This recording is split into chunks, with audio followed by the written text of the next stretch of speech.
नमस्ते फ्रेंड्स, मैं सृष्टि Thakur S educator channel पे आपका स्वागत करती हूँ। फ्रेंड्स, इस चैनल पे आपको जितने भी तरह के टेट और सीटेट हैं उसकी प्रिपरेशन करवाई जाती है।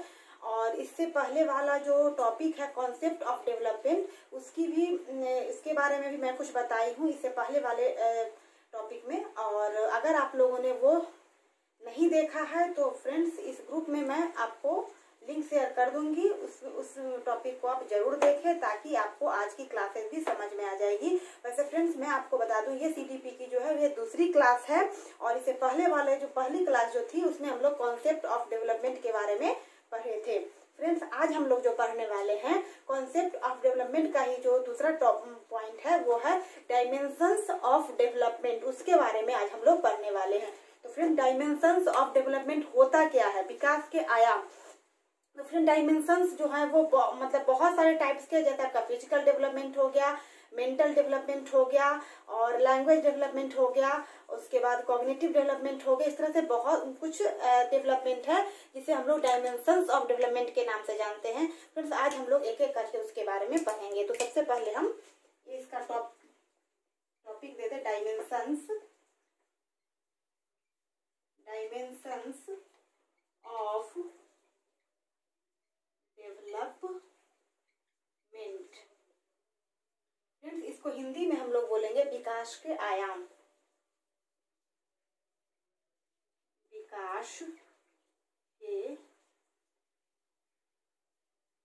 आयाम। फ्रेंड्स, इसमें हम लोग सबसे पहले जो पढ़ेंगे वो फिजिकल डेवलपमेंट के बारे में पढ़ेंगे। फिजिकल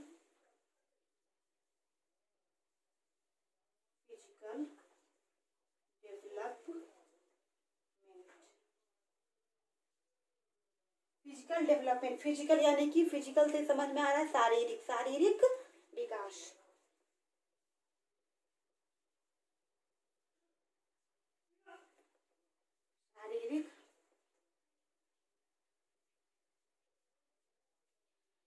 शारीरिक विकास से ही पता चलता है जो भी चीजें शरीर के बारे में हम लोग डेवलपमेंट जो होगा वो हमारा क्या कहलाएगा, फिजिकल डेवलपमेंट यानी कि शारीरिक डेवलपमेंट। तो इसका फ्रेंड फर्स्ट पॉइंट जो हो जाएगा शरीर के बाह्य यानी कि बाह्य परिवर्तन यानी कि बाहरी परिवर्तन। जैसे बाहरी परिवर्तन क्या सब होता है, जैसे हमारा शारीरिक जो हमारी जो हाइट जो बढ़ती है उसको हम लोग क्या बोलते हैं, फिजिकल डेवलपमेंट बोलेंगे। जैसे शारीरिक अनुपात में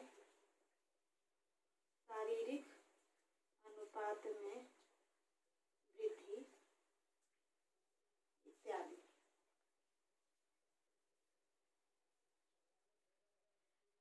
जिन्हें स्पष्ट रूप से देखा नहीं जा सकता है। फ्रेंड्स, देखिए कुछ डेवलपमेंट ऐसे होते हैं जो हमें दिखाई देते हैं, बट कुछ ऐसे भी अंदर का डेवलपमेंट होता है जो डेवलपमेंट तो होता है बट वो हमें दिखाई नहीं देता है। लेकिन यहाँ पर जो अगर शरीर की अगर वृद्धि होगी तो वो हमें पूरी तरह से दिखाई देता है।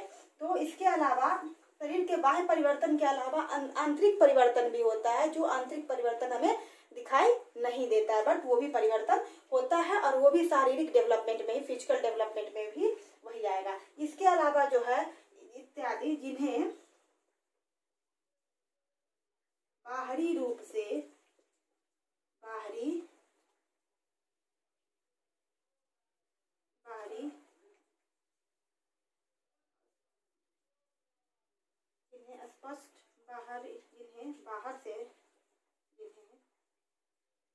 स्पष्ट रूप से देखा जा सकता है। इसके अलावा फ्रेंड्स, इसका सेकेंड पॉइंट, शारीरिक डेवलपमेंट में सबसे इम्पोर्टेंट रोल हमारे हेरिडिटरी का भी होता है। आनुवंशिक गुणों के कारण भी बहुत सारे चेंजेस होते हैं, बहुत सारे डेवलपमेंट हमारे फिजिकल डेवलपमेंट में देखा जाता है। तो इसका सेकेंड पॉइंट हम लोग ये भी दे सकते हैं, शारीरिक विकास पर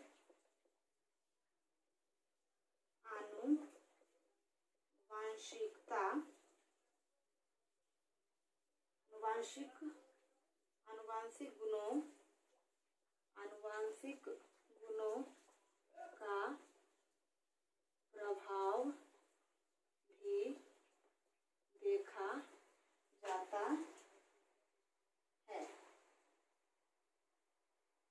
फ्रेंड्स, इसमें हमारा जो है वो शरीर के जो बाहरी और आंतरिक डेवलपमेंट होता है वो तो हम लोग देखते ही हैं। इसके अलावा इसमें हमारा हेरिडिटरी का भी प्रभाव पड़ता है हमारे फिजिकल डेवलपमेंट में। इसके बाद फ्रेंड थर्ड पॉइंट हम लोग लिखेंगे, बालकों की वृद्धि एवं विकास के बारे में, बालकों की वृद्धि एवं विकास के बारे में शिक्षकों को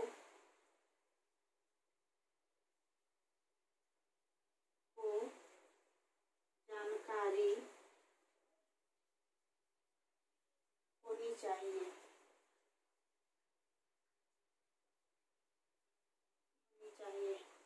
क्योंकि शिक्षक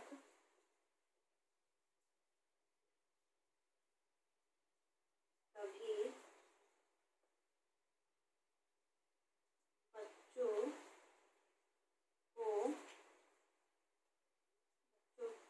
बच्चों की रुचियां, इच्छाएं, इच्छाएं के आधार पर उसका विकास कर सकता है।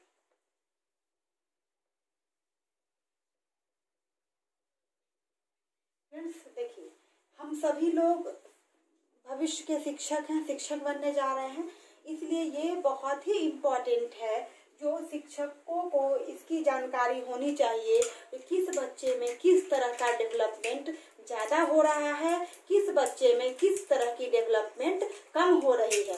अगर शिक्षक को जब तक ये नहीं पता होगा तब तक वह उसके विकास में उसे हेल्प नहीं मिलेगी। अगर मान लीजिए कि किसी बच्चे को के बारे में टीचर को पता है जो इस बच्चे में फिजिकल डेवलपमेंट कम हो रही है, तो वो क्या करेगा, उसे उसकी रुचियों के बारे में जानेगा, यानी उसकी इच्छाएं के बारे में समझेगा कि इसकी जो डेवलपमेंट जो ये नहीं हो रही है या कम हो रही है वो क्यों कम हो रही है, ये उसके बारे में उसे जानकारी मिलेगी।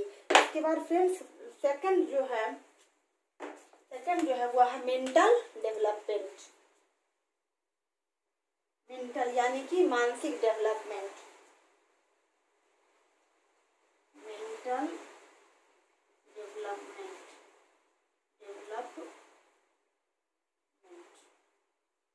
यानी कि मानसिक विकास।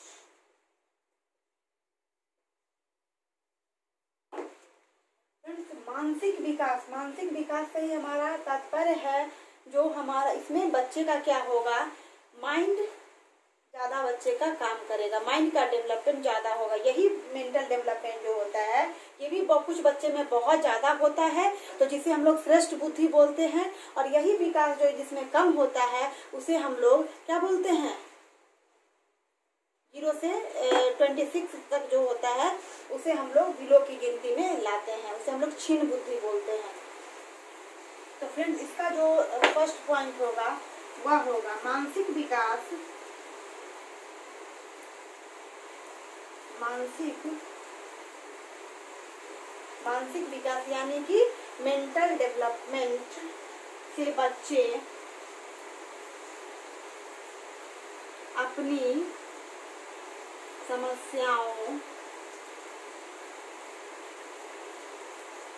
समस्याओं को सुलझाने में सफल होते हैं, सुलझाने में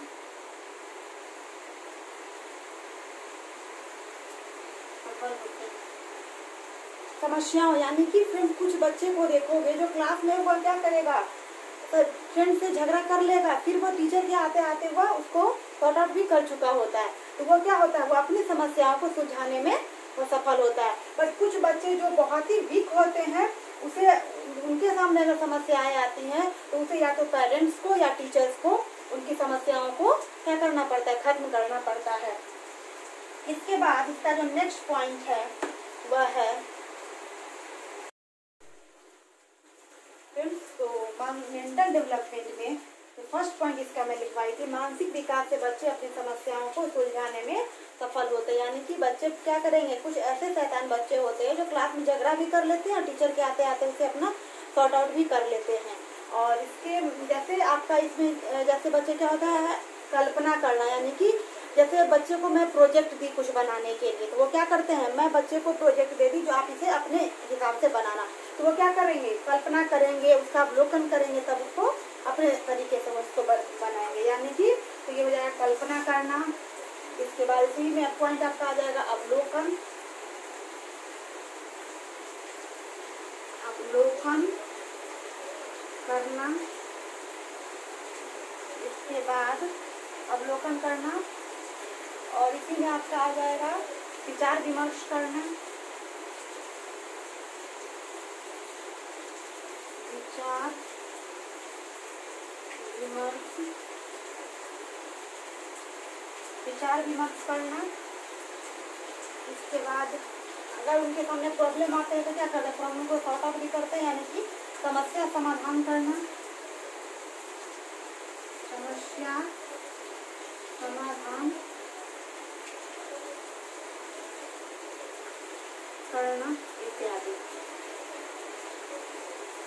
यानी कि जो भी प्रॉब्लम बच्चे के सामने आएगा उसका विचार करना और उसका मतलब उसको उसके बारे में सोचना और उसको किस तरह से खत्म करना, ये सभी चीजें जो आएगी और किसमें आएगी, हमारा मेंटल डेवलपमेंट में आएगी। इसके अलावा थर्ड सेकेंड पॉइंट इसमें ये हो जाएगा, जो मेंटल डेवलपमेंट के बारे में भी शिक्षकों को पता होना जरूरी है। शिक्षकों को यह क्यों पता होना जरूरी है, ताकि मेंटल यानी कि मानसिक विकास के आधार पर वह बच्चों का अवलोकन कर सकता है, उसमें और भी सुधार कर सकता है। ये होगा। तो फ्रेंड्स ये मुझे पॉइंट लिखने की जरूरत नहीं लग रही है। इसके बाद मैं आपको थर्ड पॉइंट अब लिख दूं, सॉरी थर्ड डेवलपमेंट जो हो जाएगा वह क्या हो जाएगा, फर्स्ट हमारा हो गया फिजिकल डेवलपमेंट, सेकेंड हो गया हमारा मेंटल डेवलपमेंट और थर्ड हमारा लिख लेते हैं इमोशनल डेवलपमेंट। इमोशनल डेवलपमेंट,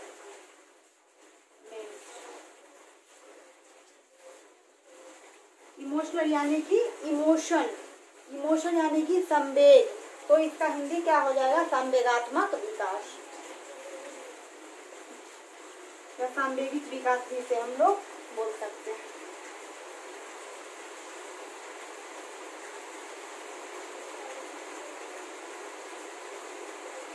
सांवेगिक विकास।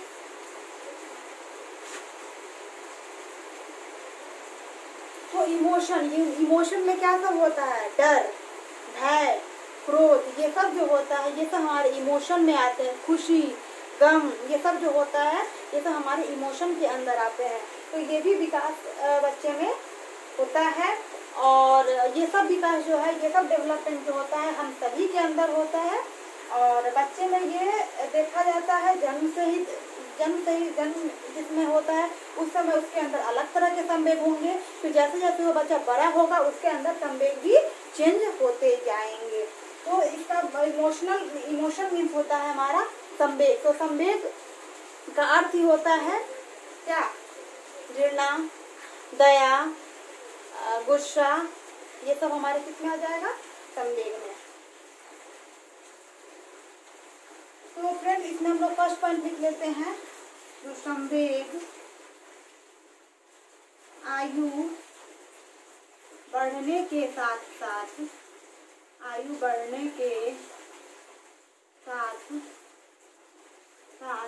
परिवर्तित होते रहते हैं, परिवर्तित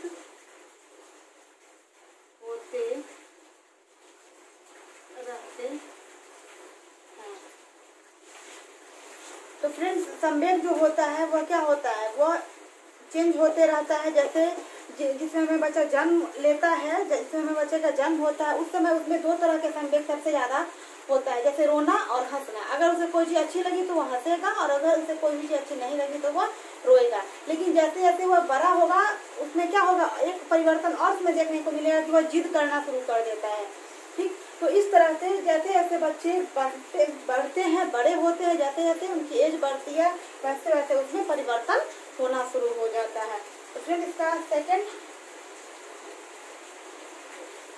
जिस समय बच्चे का जन्म होता है उस समय उसकी आयु, जिस समय बच्चे जन्म होते हैं उस समय हम अभी बताए आपको, उसमें 2 इमोशन सबसे ज्यादा होते हैं, हंसना और रोना। तो जब बच्चे 6 माह के होते हैं, 6 माह के बच्चे, 6 माह के बच्चे में भय एवं क्रोध, हंसना और रोना, यानी इसको ब्राइटर में भी लिख देते हैं। हंसने रोने के साथ उसमें डर भी रहेगा और गुस्सा भी आएगा। अगर वो कुछ गलती कर देता है तो उसके अंदर डर पैदा हो जाएगी, और अगर उसे जो चाहिए होगा अगर उसे नहीं मिलेगा तो वो क्या करेगा, गुस्सा दिखाएगा। इसके अलावा 6 महीने के बाद 1 वर्ष के बच्चे में, 1 वर्ष के बच्चे में, 1 वर्ष के बच्चे में और भी चेंजेस आएंगे। उसमें आयु 1 वर्ष के बच्चे में क्या हो जाएगा, भय, क्रोध, भय क्रोध के साथ साथ प्रेम एवं हर्ष, प्रेम एवं हर्ष, प्रेम एवं हर्ष, यानी कि उसे बहुत, मतलब जो भी उसे बहुत ही अटैच है उसके प्रति उसे प्यार आएगा। इसके अलावा अगर उसे उसके मन की बातें अगर हो जाएगी तो क्या हो जाएगा, बहुत ही हैप्पी हो जाएगा। इसके अलावा 1.5 साल के बच्चे में, 1.5 साल के बच्चे में, अब 1.5 साल के बच्चे में क्या सब चेंजेस आएंगे, ईर्ष्या, भय क्रोध प्रेम हर्ष और ईर्ष्या भी बढ़ जाएगा। भय क्रोध प्रेम हर्ष के साथ साथ क्या हो जाएगा, ईर्ष्या हो जाएगा। यानी कि अगर उसी के उम्र का या उससे थोड़ा सा बड़ा है, थोड़ा सा छोटा बच्चा है, अगर उसे के सामने आ गया, उसे अगर मम्मी प्यार करने लगी उसमें क्या हो जाएगा, ईर्ष्या होना, यानी कि जलन होने से शुरू हो जाएगी। इसके अलावा 1.5 साल के बच्चे में ये हो गया। इसके बाद 1.5 साल के बाद 3 वर्ष, 3 वर्ष के बच्चे में, 3 वर्ष के बच्चे में क्या सब चेंजेस आएंगे, उसमें खुशी, गम, क्रोध, प्रेम, हर्ष इत्यादि का विकास होता है। यानी कि ऑलमोस्ट देखा जाए तो 3 वर्ष के बच्चे में, तो 3 वर्ष के बच्चे में हर तरह के डेवलपमेंट, हर तरह का मतलब उसमें परिवर्तन देखा जाएगा। जैसे 3 वर्ष तक बच्चे होते होते उसमें उसे अगर समझाने की कोशिश की जाएगी तो वह हर चीज को समझेगा। यानी कि जैसे देखिए, अगर 1 वर्ष के बच्चे को या 6 महीने के बच्चे को हम लोग अगर वो डरेगा तो उसे क्या करेंगे, उसे बताएंगे नहीं बेटा ऐसे डरा नहीं जाता है, ऐसा नहीं किया जाता है, तो गुस्सा करेगा, उसे समझाएंगे तो वो क्या करेगा, समझ जाएगा। या फिर अगर कभी कभी वो नहीं भी समझेगा तो हमें ही क्या करना होगा, हमें ही उसकी बात माननी पड़ेगी। लेकिन 3 साल के बच्चे में अगर उसे हम समझाएंगे तो वह हमारी बात आसानी से समझ जाएगा, और क्या गलत है क्या सही है ये भी समझना बच्चे शुरू कर देंगे। इसके बाद इमोशनल डेवलपमेंट के बारे में हम लोग पढ़ेंगे। उसके बाद हम लोग क्रियात्मक डेवलपमेंट पढ़ेंगे, यानी कि फंक्शनल डेवलपमेंट पढ़ेंगे। अब हम लोग पढ़ने जा रहे हैं फंक्शनल डेवलपमेंट।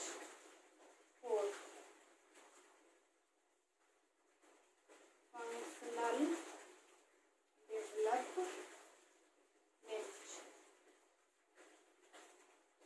फंक्शनल डेवलपमेंट को हम लोग क्रियात्मक विकास भी बोलेंगे। क्रियात्मक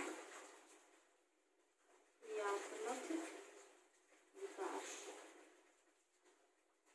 फ्रेंड्स, इसके शब्द से हमें ये पता चल रहा है क्रियात्मक यानी कि क्रिया, क्रिया यानी कि काम।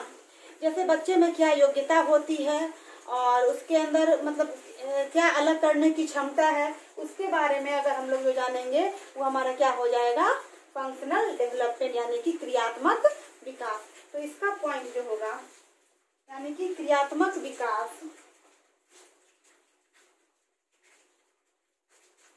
क्रियात्मक विकास में हम बच्चे की इच्छाओं,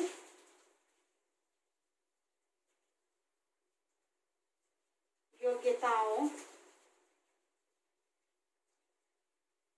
बच्चों की इच्छाओं, योग्यताओं और उनकी शक्तियों, क्रियात्मक विकास में बच्चे की इच्छाओं, योग्यताओं और शक्तियों के बारे में जानने की कोशिश करते हैं।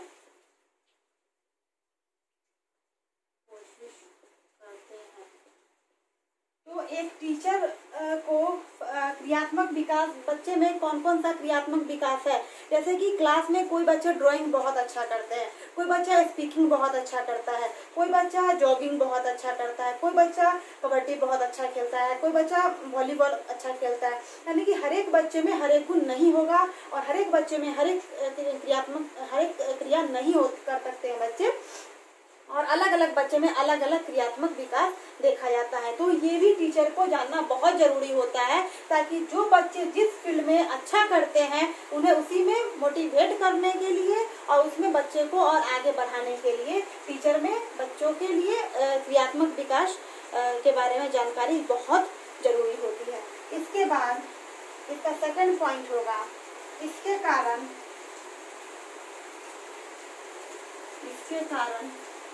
बच्चे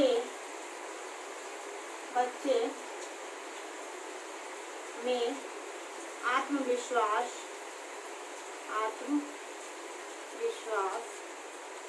इसके कारण बच्चे में आत्मविश्वास बढ़ता है।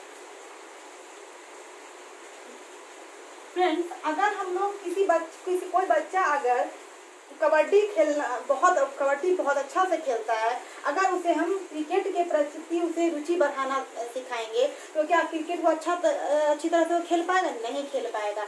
ऐसे कोई बच्चा अगर ड्राइंग करना उसे बहुत पसंद है और उसे हम लोग बार बार बोलेंगे उसे जो नहीं बेटा आप ड्राइंग कोई बहुत अच्छी चीज नहीं होती है, ड्राइंग में कुछ नहीं होने वाला है, इसलिए आप लोग सिर्फ पढ़ाई करो, तो वो क्या करेगा? वो बच्चे पढ़ाई तो करेंगे बट उतना अच्छा से वह उनमें डेवलपमेंट नहीं हो पाएगा जितना होना चाहिए। इसलिए जिस बच्चे में जिस भी क्रिया की रुचि हो बच्चे को वही काम करवाना चाहिए। इसलिए टीचर को यह चाहिए कि हर एक बच्चे के बारे में उसकी एक्टिविटी करवानी चाहिए और किस बच्चे में कौन सा गुण ज्यादा है उसकी भी वह जांच करे और उसके बारे में वह रिकॉर्ड बना करके रखे। इसके बाद इसका जो नेक्स्ट पॉइंट है, जिन बालकों में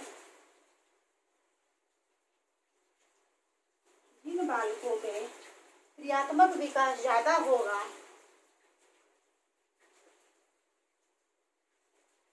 जिन बालकों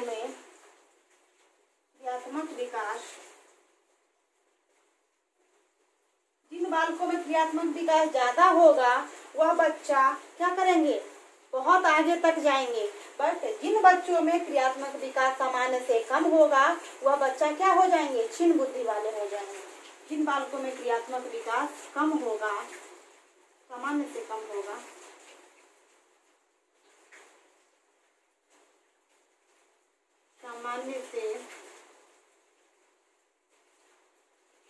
होगा, वह क्या हो जाएगा?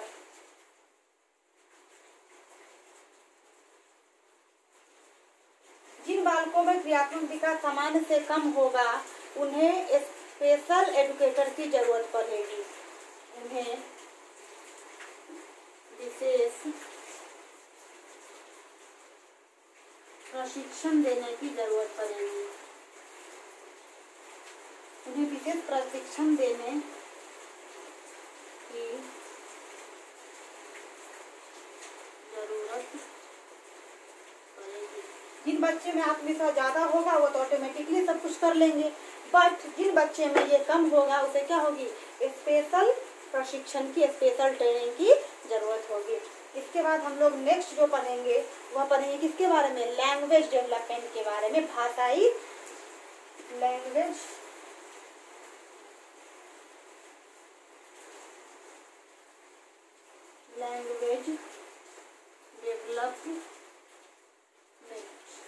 लैंग्वेज डेवलपमेंट यानी कि भाषाई विकास, भाषाई विकास। भाषाई यानी कि भाषा, लैंग्वेज क्यों इम्पोर्टेंट होता है। लैंग्वेज अगर नहीं होता तो क्या हम लोग, मैं जो भी आप लोगों तक बातें पहुंचा रही हूँ, क्या ये पहुंचा पाते, नहीं पहुंचा पाते। इसीलिए लैंग्वेज जो है वो हम सभी के लिए बहुत इम्पोर्टेंट है। इवन हम लोग जो एनिमल्स को देखते हैं, बर्ड्स को देखते हैं, उनकी भी एक अलग लैंग्वेज होती है, और ह्यूमन बीइंग की तो बहुत सारे लैंग्वेज हैं। और अगर हम लोग मतलब लैंग्वेज डेवलपमेंट जो होता है, लैंग्वेज का यूज क्या होता है, हम अपनी बातें दूसरों तक पहुंचाने के लिए हम लोग लैंग्वेज का यूज करते हैं, भाषा का यूज करते हैं। और यही चीजें बच्चों के लिए भी है, जो बच्चे जो है भाषा के विकास के कारण, भाषा लैंग्वेज के कारण अपनी बातें दूसरे तक पहुंचाने का काम करवाते हैं। भाषा के माध्यम से बच्चे अपनी बात दूसरे तक पहुंचाते हैं, अपनी बातें दूसरे तक पहुंचाते हैं। इसके बाद भाषा के माध्यम से बच्चे अपनी बात दूसरे तक पहुंचाते हैं, दूसरे की बात वह जानते भी हैं। इसके बाद बच्चे की अगर मन की बात भी जानना है तो वो हमें कैसे बताएंगे, भाषा के द्वारा बताएंगे। भाषा के माध्यम से ही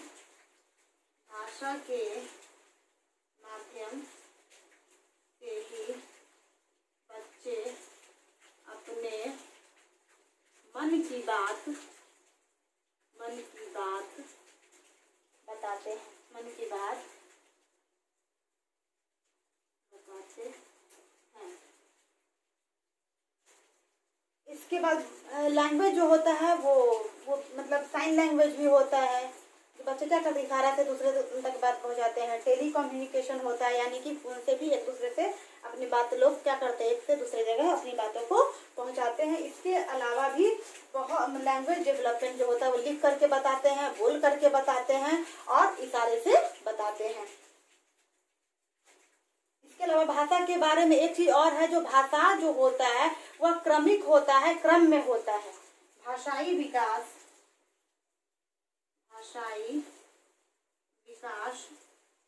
क्रमिक होता है,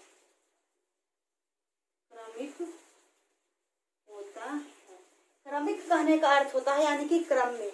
जैसे सु बो पल्ली, सु यानी कि पहले बच्चे सुनते हैं, वो यानी कि उसके बाद बोलना सीखते हैं, सुनना, बोलना, पढ़ना और लिखना, तब बच्चे पढ़ते हैं और उसके बाद लिखना सीखते हैं। तो यह क्या हुआ, यह एक क्रम से होता है। इसे हम लोग इंग्लिश में LSRW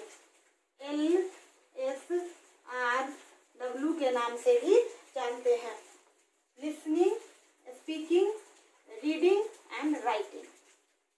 सुनना, सबसे पहले क्या करते हैं बच्चे, सुनते हैं, उसके बाद क्या करते हैं, स्पीकिंग यानी कि बोलते हैं, उसके बाद क्या करते हैं, रीड मीन्स पढ़ना, पढ़ते हैं, एंड देन राइट, तब वो लिखना शुरू करते हैं। तो ये कुछ पॉइंट्स है आपके लैंग्वेज डेवलपमेंट के बारे में। और इसके बाद जो है, इसके बाद एक डेवलपमेंट और हमारा बचता है जो सबसे इम्पोर्टेंट है, सामाजिक डेवलपमेंट, यानी कि तो अब हम लोग सामाजिक डेवलपमेंट के बारे में पढ़ेंगे। अब हम लोग 6 नंबर सामाजिक डेवलपमेंट यानी कि सामाजिक डेवलपमेंट यानी कि सोशल डेवलपमेंट। हम लोग कहाँ रहते हैं, हम लोग समाज में रहते हैं, इसलिए समाज में जो भी चीजें हम लोगों को बताया जाता है उसका हम लोगों को पालन करना होता है। तो समाज की विभिन्न पहलुओं को देखकर उनकी तरह ही हम लोग रहना सीखते हैं। ये हमारा क्या होता है, सामाजिक विकास कहलाता है। इसका शाब्दिक अर्थ होता है, इसका शाब्दिक अर्थ होता है समाज की पहलुओं को, समाज के अंतर्गत, समाज के अंतर्गत उनके बताए हुए बातों को पालन करना, रहकर समाज के अंतर्गत रहकर विभिन्न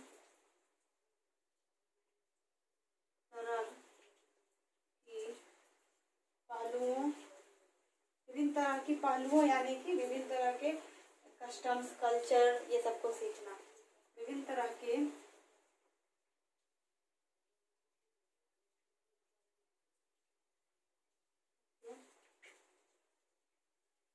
पहलुओं, इसे हम लोग ब्रैकेट में लिख लीजिए, custom and culture, custom and culture, custom and culture. जैसे हम लोगों के यहाँ का अलग कल्चर होता है, फिर आप दूसरे स्टेट में जाओगे तो वहाँ का अलग कस्टम एंड कल्चर होगा। फिर जितने भी स्टेट जाओगे या हम लोग क्या करेंगे, वहाँ पे देखेंगे वहाँ का लैंग्वेज अलग होगा, वहाँ का कस्टम एंड कल्चर अलग होगा। तो वहाँ पे रहने वाले जो भी लोग होंगे वो क्या करेंगे, वहीं के कल्चर को फॉलो करेंगे, ना कि दूसरे स्टेट के कल्चर को वो फॉलो करेंगे। इसके अलावा इसका जो नेक्स्ट पॉइंट होगा वह होगा समाज में ही चरित्र निर्माण, समाज में ही चरित्र निर्माण तथा व्यावहारिक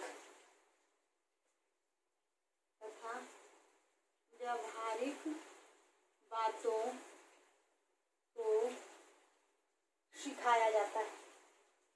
व्यावहारिक बातों को सिखाया जाता है। जैसे अगर समाज में अगर कोई भी फंक्शन होता है, किसी के घर पूजा हो, कोई फेस्टिवल हो, तो फेस्टिवल क्यों मनाया जाता है, ताकि बच्चे अपने समाज में रहकर समाज के जो भी कस्टम एंड कल्चर है उसको बच्चे सीखे और बच्चे व्यवहारिक बने। एक बच्चे को आप संयुक्त परिवार में रख दीजिए और एक बच्चे को आप एकल परिवार में रख दीजिए, तो किसमें बच्चे ज्यादा सीखेंगे, संयुक्त परिवार में रहने वाले बच्चे ज्यादा व्यवहारिक होंगे बनिस्पत एकल परिवार में रहने वाले बच्चों के। इसके अलावा इसका जो थर्ड पॉइंट है, समाज में रह करके ही बच्चे अपना आइडियल चुनते हैं, अपना आदर्श किसी को मानते हैं और उनके जैसे बनने की कोशिश करते हैं। समाज में रहकर बच्चे अपना आदर्श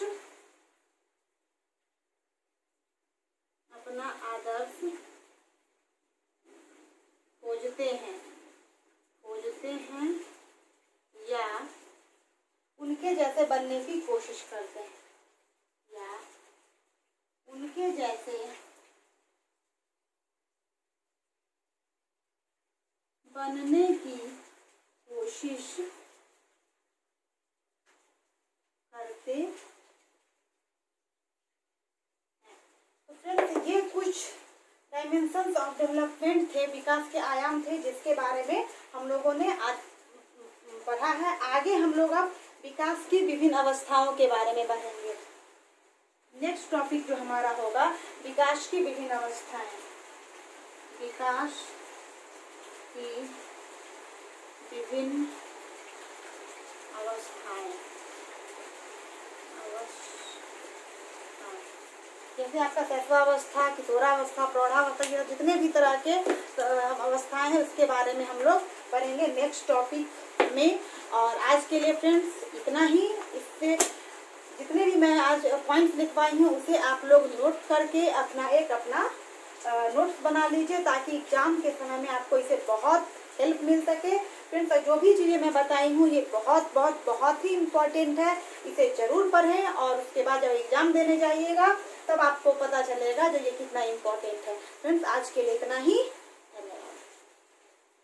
फ्रेंड्स, आज मैं जो भी आपको बताई हूँ उसे नोट डाउन कर लीजिएगा और इससे रिलेटेड जो भी क्वेश्चन हैं आपके पास तो उसे बनाने की कोशिश कीजिएगा, क्योंकि आज का जो ये टॉपिक है बहुत बहुत बहुत ही इम्पोर्टेंट टॉपिक्स है और जो भी मैंने पॉइंट लिखवाए हैं ये भी बहुत ही इम्पोर्टेंट है, जो आप जब आप एग्जाम में जाओगे तब आपको इसके इम्पोर्टेंस पता चलेगी।